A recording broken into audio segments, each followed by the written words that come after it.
Residents in Rantau, Panjang, a flood-hit Malaysian town on the border with Thailand, kept a watchful eye on the situation as authorities issued a second flood warning, even though floodwaters were starting to recede.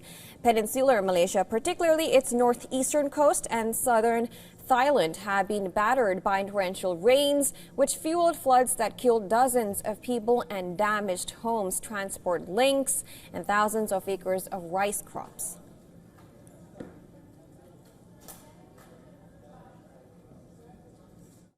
There are many flood victims this year.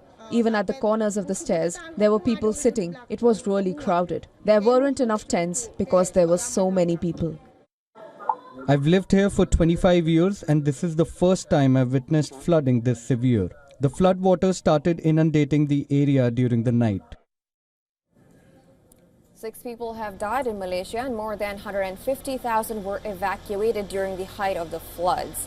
Malaysian Prime Minister Anwar Ibrahim said that the rains were far beyond expectations, with some east coast areas getting more than 6 months worth of rainfall between November 26th and November 30th.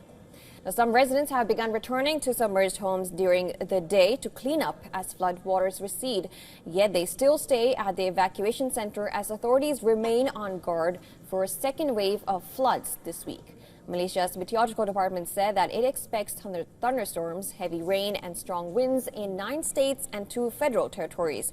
It had earlier warned of a monsoon surge that will begin on December 8th.